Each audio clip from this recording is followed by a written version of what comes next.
Welcome to Slash Bash, where today I am bringing you another proRevenge Reddit video. In our first story, Debt Collection from the Grave, a story of money. Let's jump right in. My grandma told me this story recently about how her brother got his butt kicked from the grave. So this is the scenario. My grandma comes from a family of 5, 4 girls, 1 boy. My great-grandfather Hank was ecstatic with the boy. We will call him Jack. One more important thing is that my great-grandfather ran a very successful company that made high-end clothing and bathroom silks, towels, bathrobes. He made a fortune with his company and made sure everyone who worked for the company got his fair share. He also looked after the family. All his children got an education. All his children got the chance to get their driver's license. It was back in the 1960s, so it was a big deal back then. They were the first in my home time with a car, radio, and TV. My great-grandfather treated everyone equally, but that changed when his first and only son was born. He already had 4 girls and now finally a son. The roadmap was laid out for his son. He would become the heir to his company. So began the upbringing of Jack. He was, let's say, a kid with a mouth. This wasn't bad per se. The thing was that his father allowed it. Jack got kicked from his first school. Jack got caught for shoplifting. Jack got kicked from his second school. Jack got caught joyriding, and so on and so on. Hank did not sit Jack down and tell him the severity of his actions. He would just shrug and tell his wife, my great-grandmother, Anna, that they were just childhood quirks. Anna tried to make something out of Jack, but he was a lost cause. Jack became 18 and Hank decided that it was time to introduce him into the company. The company did better than ever, and the whole family was involved.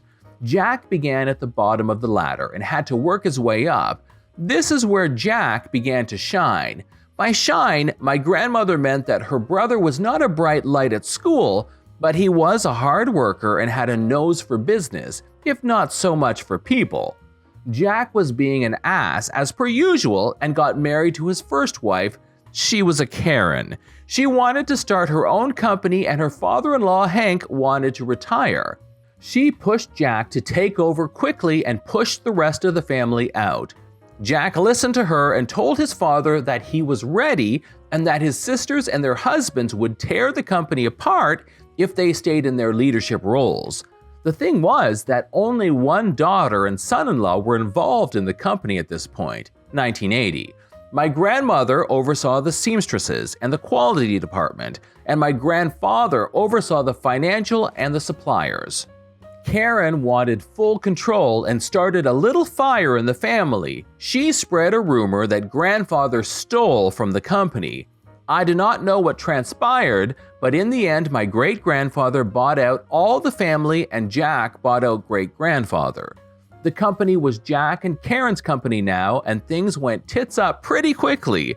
Seamstresses quit, bills were not paid, and Jack had to take a loan from great-grandfather.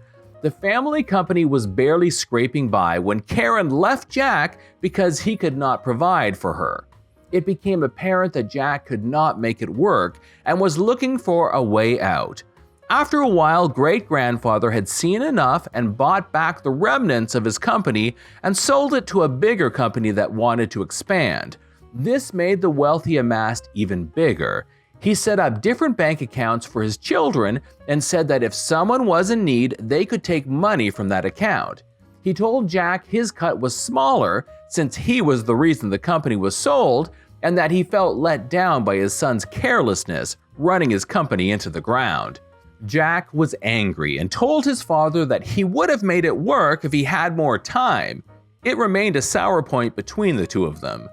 Things went well for a while, but Jack married a second time with a woman named Helen. Helen, like Karen, wanted her own business. Jack agreed and took money from the account in order to start Helen's company. The business was a little barbershop and ran pretty well.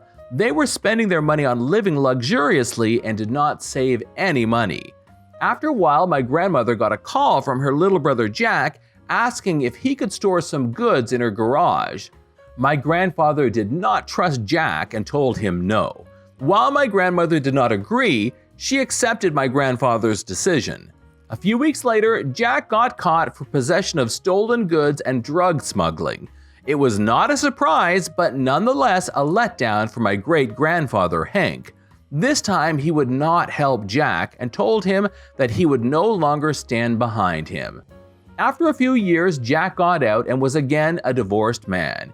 He married again and divorced another 3 times, and each time he gave these women a business and a lavish lifestyle. New cars, big houses, expensive vacations.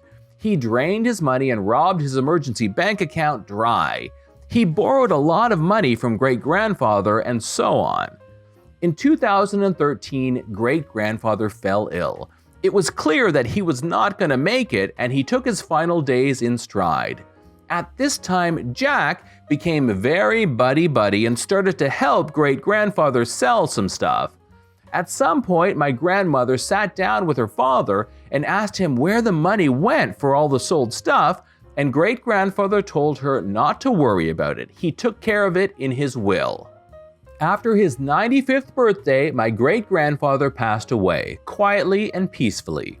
After the funeral, the family all went to the reading of his will, all except for Jack. He had given a power of attorney to my grandmother to sign the will in his place. The will gave all the children their fair share. At the end, the notary public had them sign the papers and the inheritance was theirs. At some point, my grandma called my dad. She had inherited some collateral papers, notes of debt from someone who owed my great-grandfather money. My father told her to call a lawyer's office to get the money from these papers. A few days after calling the lawyer's office, my grandmother gets a call from her brother. Why was she taking his money from the inheritance?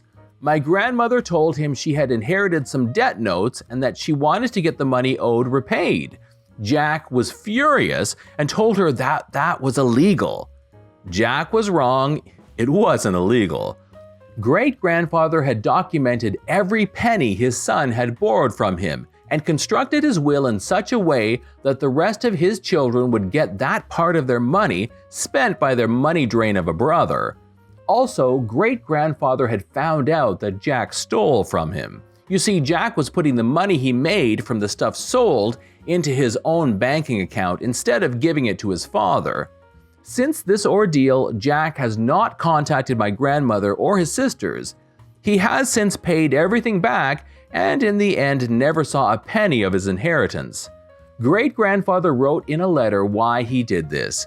He was done with his son because of all the lying, the careless management of his company, all the money had blown, and years of never taking any responsibility.